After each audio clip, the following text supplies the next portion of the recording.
नमस्कारम।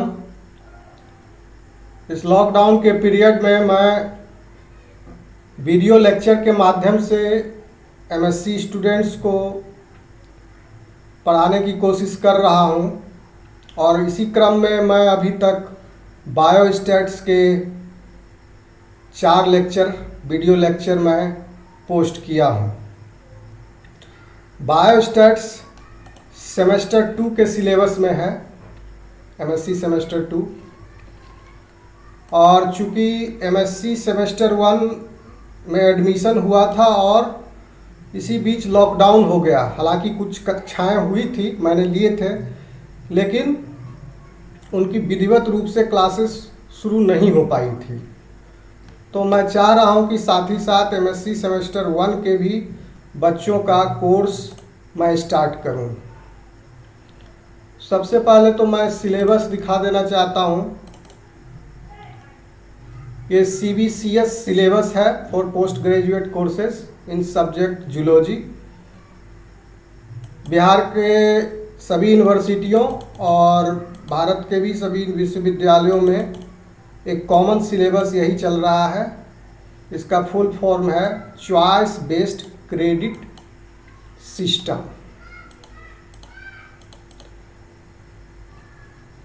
और यह syllabus approved हुआ है।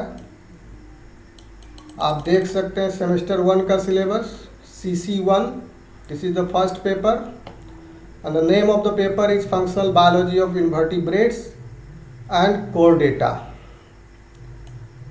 The second paper is core course CC2, molecular cell biology, and this is my area of specialisation. The third paper is about genetics, CC3 is genetics, and fourth one is practical. So now I am coming to this paper. I will start with this paper CC2, which is molecular cell biology. Unit 1 is about biomembrane, and I will take the help of Leninger's biochemistry principle of biochemistry book, which is like Bhagavad Gita for the biochemist, and I will go in detail so that not only your syllabus gets covered, and this will help you in your competitive examination also, NET, CSIR, JRF, etc. Hope you will take the benefit out of it. So I am coming to this portion. This is the book David L. Nelson, Michael M. Cox, Leninger's Principle of Biochemistry. I will open this book. So the first unit is about the biomembrane of that paper. Biomembrane here is described in chapter 11 of this book, biological membranes and transport. Now I will open this.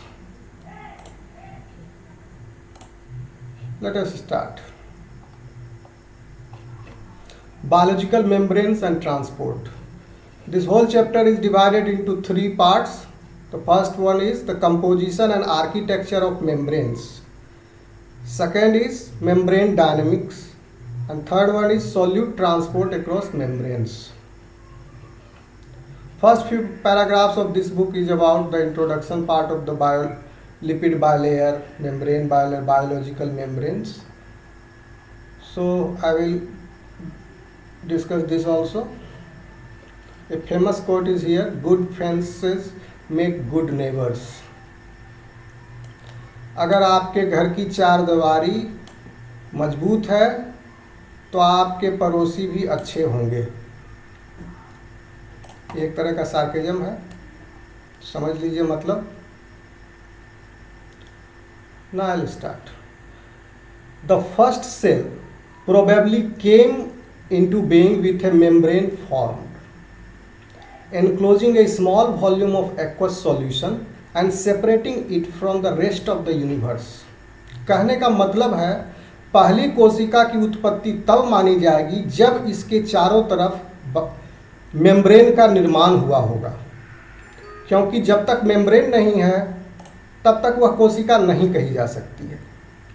और उस membrane के अंदर उस कोशिका के विभिन्न भाग उसके अंतर्गत रहेंगे और वह साइटोप्लाज्म भी उसी के अंदर वह कैद रहेगा, जो कि एक्वस मीडियम है, a small volume of aqueous solution and separating it from the rest of the universe. So अंदर का एनवायरनमेंट जो है उस कोशिका के अंदर का एनवायरनमेंट मतलब बायोलॉजिकल मेम्ब्रेन से एनक्लोज्ड जो कोशिका है उसके अंदर का कंपोजिशन जो है वो रेस्ट ऑफ द यूनिवर्स से डिफरेंट होगा, क्योंकि वह अलग है, जो कि उसके बायोलॉजिकल एक्टिविटी को सपोर्ट करेगा। If you perfuse the membrane and the cytoplasmic contents oozed out, then that cell will no longer survive, it will die. So it is very necessary for the cell to remain in the healthy or living state. Its biological membrane should be intact. Okay, now membranes define the external boundaries of the cells and regulate the molecular traffic across the boundary. ठीक है, membrane जो है उसके external bound अभी बोले external boundary को define करता है सेल के, और एक्सटर्नल बाउंड्री को जब डिफाइन करता है तो इसका मतलब यह नहीं है कि उसका बाहरी दुनिया से संपर्क पूरी तरह कट चुका है। नहीं, अगर बाहरी दुनिया से उसका संपर्क कट जाएगा तो वह वाटर का इंटेक कैसे करेगा और डिफ्यूजन कैसे होगा, ऑस्मोसिस कैसे होगा, और सेलेक्टिव जो ट्रांसपोर्ट है अगेंस्ट द कंसंट्रेशन ग्रेडियंट, जैसे फूड पार्टिकल है, उसका कैसे होगा ट्रांसपोर्ट।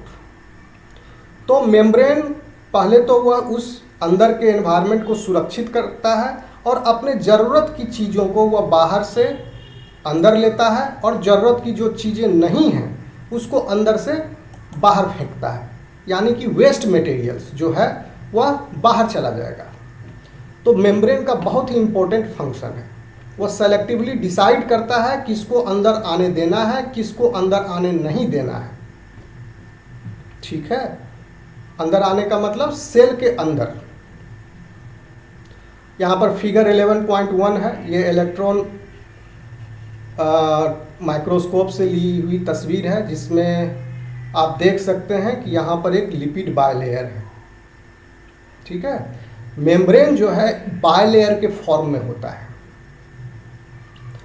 दो लिपिड्स के लेयर होते हैं, जिसमें polar group of that lipid is facing outwards and inwards.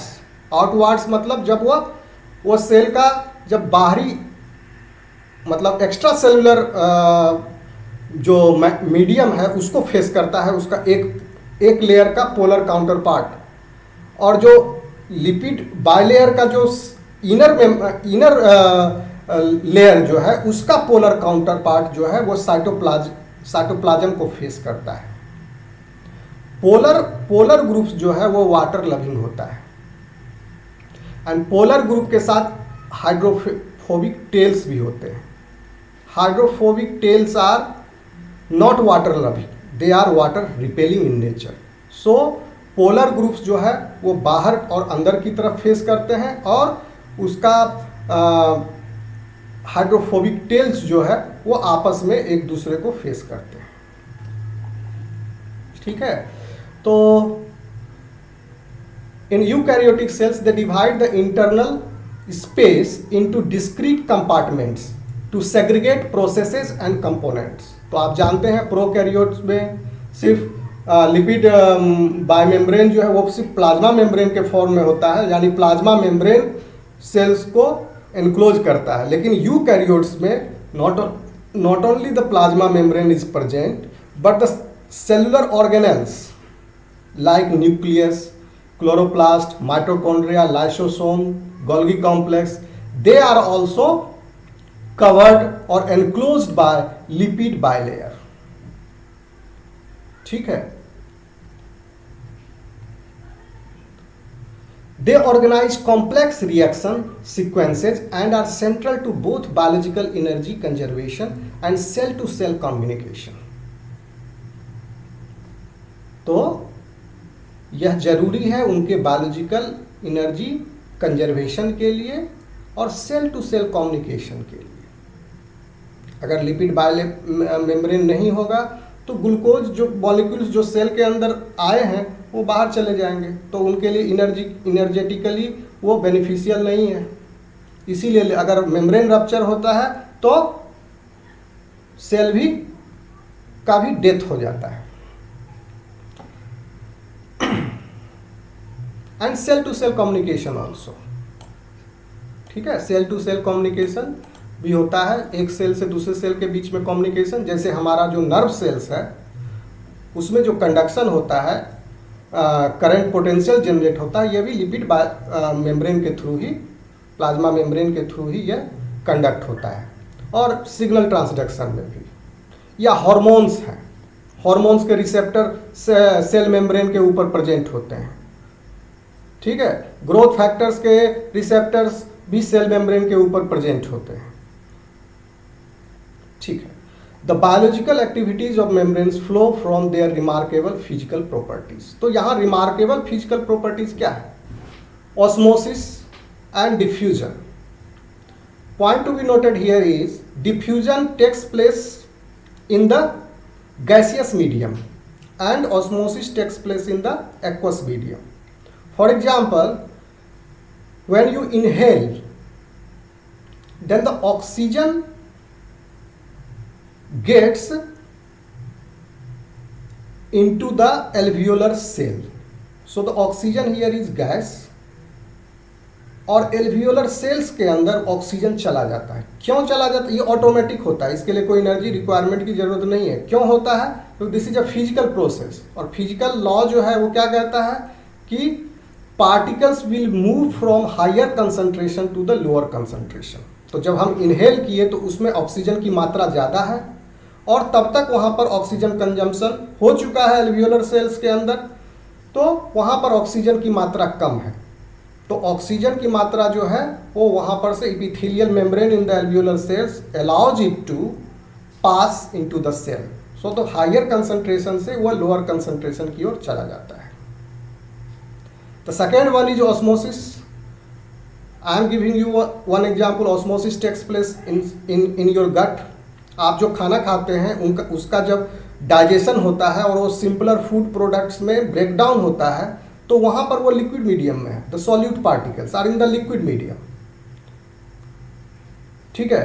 तो इपिथेलियल सेल्स जो है हमारे गट में प्रेजेंट जो है, जिनका काम है एब्जॉर्प्शन करना, वहां पर उन सॉल्यूट पार्टिकल्स का कंसंट्रेशन जो है कम है, क्योंकि पहले जब वो डाइजेस्ट होकर जब एब्जॉर्ब हुआ था वही सॉल्यूट पार्टिकल, उसको वो ब्लड में उसका ट्रांसपोर्ट हो चुका है, तो अभी यहाँ पर उसका कंसंट्रेशन कम है, ठीक है। और फिर जब आदमी खाना खाया और उसका डाइजेशन हुआ और वो सॉलिड पार्टिकल्स वहाँ गट में ज़्यादा मात्रा में है, वहाँ पर कंसंट्रेशन ज़्यादा है, इसलिए वो ईजिली वहाँ पर उसका ऑस्मोसिस हो जाता है।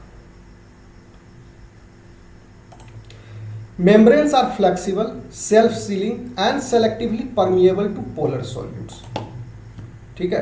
तो ऐसा नहीं है कि अगर कंसंट्रेशन ग्रेडियंट हो तो सभी सॉल्यूट पार्टिकल्स और gaseous molecules will be exchanged, ऐसा नहीं है। यहाँ पर भी सिलेक्शन है, ठीक है। मेम्ब्रेन, और इस सिलेक्शन में हेल्प करता है हमारा protein molecules, those are associated with the membrane. And one of the property of the membrane is it is flexible in nature, self sealing also, ठीक है। फ्लेक्सिबल क्यों है? आप अमीबा को मूव करते हुए देखे होंगे किसी वीडियो में, या under the microscope you might have seen. Amoeba के अंदर स्यूडोपोडिया डेवलप होता है, तो वो स्यूडोपोडिया की मदद से आगे बढ़ता जाता है। तो स्यूडोपोडिया जो है वो क्या है? एक तरह से प्लाज्मा मेम्ब्रेन का एक्सटेंशन है। तो प्लाज्मा मेम्ब्रेन का एक्सटेंशन और फिर उसका retraction, extension and then retraction, ठीक है। सो दैट इसके लिए मेम्ब्रेन का फ्लेक्सिबल होना जरूरी है। तो मेम्ब्रेन तो फ्लेक्सिबल होता है। And self sealing also. अगर सेल्फ सीलिंग क्यों? आपका एक्जोसाइटोसिस हुआ, पिनोसाइटोसिस हुआ, ठीक है, तो पिनोसाइटोसिस, जैसे अगर कोई secretory vesicle gets fused into the plasma membrane, तो सिक्रीटरी वेसिकल्स भी जो है उसके चारों तरफ प्लाज्मा मेम्ब्रेन का लिपिड बायलेयर है, और वह प्लाज्मा मेम्ब्रेन में अंदर की तरफ से फ्यूज कर जाता है और उसमें जाके समाहित हो जाता है। तो लिपिड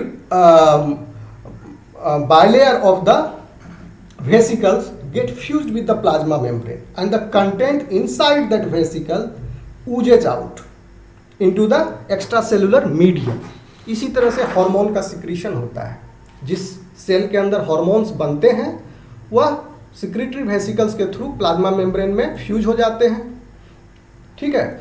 और यहाँ आप देखें जब सेल डिवीजन होता है, तो सेल डिवीजन होता है तो वहाँ पर भी एक सेल से दो सेल बन जाते हैं, तो वहाँ पर भी प्लाज्मा मेम्ब्रेन जो है सेल्फ सीलिंग है, फ्लेक्सिबल है और ब्रेक करने के बाद फ्यूज हो जाता है, मिल जाता है।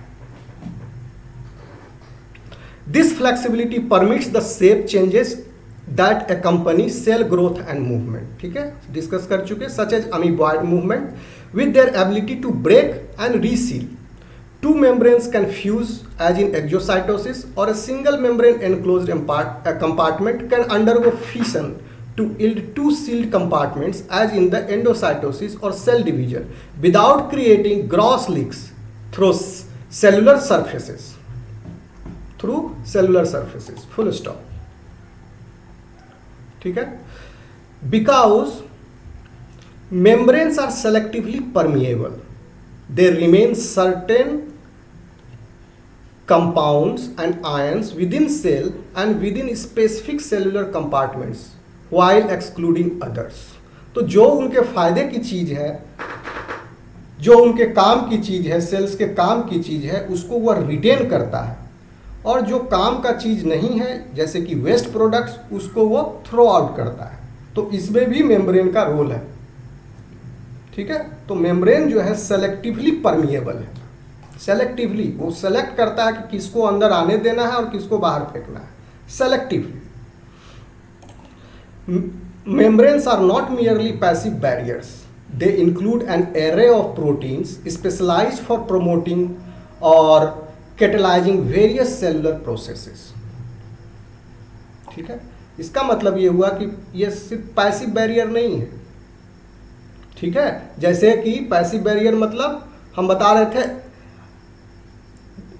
कंसंट्रेशन ग्रेडियंट के अलोंग, जैसे diffusion and osmosis are the passive mode of transportation across the membrane, ठीक है। वो अपने फिजिकल लॉ ऑफ नेचर की वजह से वो along with the concentration gradient उसका ट्रांसपोर्ट हो जाता है। तो ये तो पैसिव मोड है, बट उसके अंदर एक्टिव मोड भी होता है, यानी against the concentration gradient also. जैसे कि हम एक एग्जांपल देते हैं, ग्लाइकोलाइसिस, ठीक है। ग्लूकोज जो है सेल्स के अंदर आसानी से आ जाता है, ठीक है, along with the concentration gradient by the process of osmosis। लेकिन ग्लूकोज जब सेल्स के अंदर आता है तो फिर वो सेल जो है ट्राई करता है इमीडिएटली ग्लूकोज को ग्लूकोज 6 फॉस्फेट में कन्वर्ट कर देता है with the help of enzyme hexokinase. और ग्लूकोज 6 फॉस्फेट बनने के बाद एक फॉस्फेट ग्रुप उसमें ऐड हो जाने की वजह से वह जो है प्लाज्मा मेम्ब्रेन के लिए इम्परमिएबल हो जाता है ग्लूकोज, ठीक है। तो इसकी वजह से सेल को यह फायदा होता है कि एक बार जब ग्लूकोज अंदर आ गया सेल के अंदर, तो वह उस ग्लूकोज को फिर बाहर जाने नहीं देता है। मान लीजिए कि वह आदमी चला गया फास्टिंग पर, या उसके बॉडी में किसी कारण की वजह से उसका ब्लड ग्लूकोज लेवल डाउन हो गया, लेकिन सेल के अंदर ग्लूकोज है फॉर इट्स नॉर्मल फंक्शनिंग, तो वह ग्लूकोज जो है ब्लड में, चूंकि वहां पर डाउन हो गया कंसंट्रेशन ब्लड के अंदर, तो पहले ग्लूकोज आया था with the passive mode of transport along with the concentration gradient. अभी क्या है कि प्लाज्मा में साइटोप्लाज्म में ग्लूकोज ज़्यादा हो गया और एक्स्ट्रा सेलुलर मैट्रिक्स या ब्लड में उसका कंसंट्रेशन कम हो गया तो सेल से वह ग्लूकोज बाहर चला जाना चाहिए, लेकिन ऐसा नहीं, सेल इसको एफोर्ड नहीं कर सकता है कि ग्लूकोज बाहर चला जाए, इसीलिए सेल जो है उस ग्लूकोज को इमीडिएटली कन्वर्ट कर देता है with the enzyme of hexokinase which is present in the cytoplasm into glucose 6 phosphate. Correct. अब जो है आप यहां पर ध्यान दिए, ग्लूकोज 6 फॉस्फेट क्या है, वो तो साइटोप्लाज्म में है, लेकिन बाहर ग्लूकोज 6 फॉस्फेट नहीं है, तो वहां पर कंसंट्रेशन 0 है, लेकिन inside the cell glucose 6 phosphate का कंसंट्रेशन हाई है, और यह होने के बावजूद भी ग्लूकोज 6 फॉस्फेट बाहर नहीं जाता है along with the concentration gradient, क्योंकि प्लाज्मा मेम्ब्रेन जो है सेलेक्टिवली परमिएबल होता है। ग्लूकोज 6 फॉस्फेट को वो because of that phosphate group वो अलाउ नहीं करता है बाहर जाने के लिए। ठीक है। At the cell surface transporters move specific organic solutes and inorganic ions across the membrane. ठीक है। Receptors sense extracellular signals and trigger molecular changes in the cell. दूसरा फंक्शन प्लाज्मा मेम्ब्रेन का, दूसरा नहीं तीसरा फंक्शन, दो फंक्शन हम discuss कर चुके हैं। एक तो क्या है, एक फिजिकल बाउंड्री दिया उसकी सुरक्षा के लिए, फिर लोकोमोशन में हेल्प किया, एक्जोसाइटोसिस पिंडोसाइटोसिस ये सब हुआ। ठीक है। उसका पैसिव मोड ऑफ ट्रांसपोर्ट वो भी हुआ उसी प्लाज्मा मेम्ब्रेन की वजह से। Not only this, there are number of functions of the plasma membrane that it does for the cell, for its survival. ठीक है। यहां पर एक और फंक्शन जो डिस्कस किया गया है कि इस प्लाज्मा मेम्ब्रेन में सिर्फ लिपिड्स ही नहीं होते हैं, उसके अंदर एक काफी तरह तरह के प्रोटीन्स भी उस प्लाज्मा मेम्ब्रेन के में या प्लाज्मा मेम्ब्रेन के ऊपर होते हैं। ठीक है। उन प्रोटीन को हम क्या बोलते हैं, एक तो साइटोप्लाज्मिक प्रोटीन होता है। ठीक है। उस प्रोटीन को हम बोलते हैं मेम्ब्रेन प्रोटीन्स। तो वो मेम्ब्रेन प्रोटीन क्या करता है, मेम्ब्रेन प्रोटीन का कुछ फंक्शन होगा। तो some of the membrane proteins act as receptor. ठीक है। जो भाग लेता है सिग्नल ट्रांसडक्शन में भी, हमारे हार्मोन्स के भी रिसेप्टर होते हैं वो। ठीक है। The receptor senses extracellular signals and trigger molecular changes in the cell। तो बहुत तरह का मॉलिक्यूल्स है, लाइगेंड्स है, और अलग अलग तरह का लाइगेंड्स जो है और रिसेप्टर जो है वो अलग अलग तरह का चेंजेस और अलग अलग तरह के सिग्नल के लिए बने होते हैं। ठीक है। Adhesion molecules holding neighbouring cells together. एक और फंक्शन देख लीजिए, एडहेशन मॉलिक्यूल्स। प्लाज्मा मेम्ब्रेन में कुछ प्रोटीन्स जो होते हैं, कुछ प्रोटीन्स जो है टाइट जंक्शन का भी काम करते हैं, यानी एक सेल और उसके बगल का पड़ोसी सेल दोनों को एकदम अच्छी तरह से चिपका के रखना है ताकि वह टिश्यू जो हो काफी डेंस बने। ठीक है। एक तो टिश्यू हम एग्जाम्पल के माध्यम से समझाते हैं, ब्लड है, ब्लड भी एक टिश्यू है। ठीक है। किस प्रकार का टिश्यू है, कनेक्टिव टिश्यू है। लेकिन यहां जो है इस टिश्यू में सेल्स जो है एक्वस मीडियम में एक दूसरे से दूर हैं। ठीक है। सेल के बीच में एडहेशन नहीं है। ओके। लेकिन सपोज बोन आप ले लीजिए, बोन को कंपैक्ट होना जरूरी है, मजबूत होना जरूरी है, रिजिड होना जरूरी है। ठीक है। तो उस बोन के अंदर जो सेल्स हैं, ओस्टियोसाइट्स जो है, neighbouring osteocytes, they are held close together by their tight junction. So यहां पर भी वहां प्लाज्मा मेम्ब्रेन इसमें इसकी मदद करता है। Within the cell, membranes organize cellular processes such as the synthesis of lipids and certain proteins। देखिए यह और एक फंक्शन, सिंथेसिस ऑफ लिपिड में भी यह हिस्सा लेता है और कुछ प्रोटीन्स के भी सिंथेसिस में यह भाग लेता है। And energy transduction also in mitochondria. आपने ये देखा होगा electron transport chain, Krebs cycle के बाद जो होता है बिफोर ऑक्सीडेटिव फॉस्फोराइलेशन। ठीक है। वो कहाँ होता है, इनर माइटोकॉन्ड्रियल मेम्ब्रेन में। ठीक है। तो इलेक्ट्रॉन ट्रांसपोर्ट चेन के जो प्रोटीन्स जो हैं, जो कंपोनेंट्स जो हैं, उसमें जो भाग लेते हैं वो सब कहाँ होते हैं? Inner membrane of the mitochondria, उसी के अंदर होते हैं। तो यह भी एक इसका उदाहरण है या इसके फंक्शन का, क्लोरोप्लास्ट में भी। Because membranes consist of just two layers of molecules, they are very thin, essentially two-dimensional.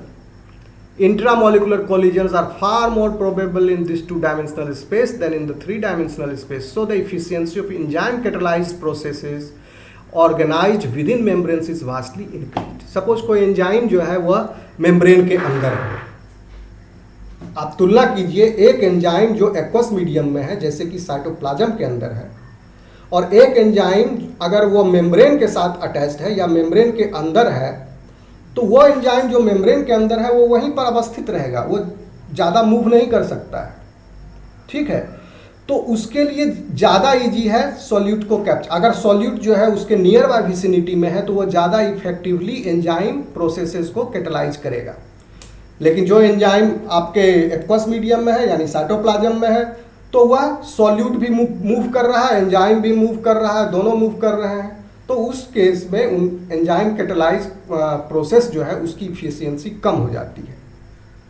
ठीक है, and in this case membrane में इट इज वास्टली इंक्रीज्ड। ठीक है, अब नेक्स्ट पैराग्राफ पर आते हैं। In this chapter we first describe the composition of cellular membranes and their chemical architecture. तो अभी जितना भी कहानी बोले मेम्ब्रेन के महिमा का गुणगान किए, अब हम इसका अध्ययन करेंगे कि यह बना कैसे होता है, इसका कंपोजिशन क्या है और आर्किटेक्चर क्या है। ठीक है, the molecular structures that underlie their biological function. तो यह जो स्ट्रक्चर जो है वही उसके बायोलॉजिकल फंक्शन को भी डिफाइन करता है। कैसे, वो हम देखेंगे नेक्स्ट पार्ट में। Next we consider the remarkable dynamic features of the membranes in which lipids and proteins move relative to each other. ठीक है, cell adhesion, endocytosis and the membrane fusion accompanying neurotransmitter secretion illustrate the dynamic role of the membrane proteins. ठीक है, इसकी चर्चा कर चुके हैं। We then turn to the protein mediated passage of solutes across membranes via transporters and ion channels. तो हम जो बोल रहे थे कि वो जो सेलेक्टिवली परमिएबल है मेम्ब्रेन, किसकी मदद से है? जरूर कोई एक्स्ट्रा मशीनरी है, क्योंकि वो अपने आप तो हो नहीं रहा है, वहाँ पर एनर्जी भी खर्च होती है, क्योंकि वो अगेंस्ट कंसंट्रेशन ग्रेडियंट होता है, that is active transport. Active transport मतलब हम उसमें मेहनत लगाते हैं उस ट्रांसपोर्ट को होने में। ठीक है, अगर सेल के अंदर ग्लूकोज की, फॉर एग्जांपल सेल के अंदर ग्लूकोज की कमी है और बाहर में ग्लूकोज जो है ज़्यादा है, वो तो अपने आप मूव कर जाएगा। ठीक है, लेकिन जैसे कोई सॉल्यूट पार्टिकल, ठीक है, इसका एग्जाम्पल हम बाद में बताते हैं, टाइम लग जाएगा, सोचेंगे वीडियो लंबा हो जाएगा।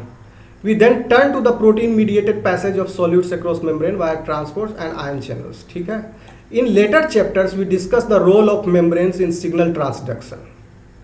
तो सिग्नल ट्रांसडक्शन का अलग चैप्टर है, लेकिन मेम्ब्रेन का रोल तो होता है, बता चुके हैं। एनर्जी ट्रांसडक्शन, ठीक है, in chapter 19, lipid synthesis and protein synthesis also. So I am ending here this part of the introductory part of this chapter, and in the next part of this chapter we will discuss the composition and architecture of membranes. Thank you.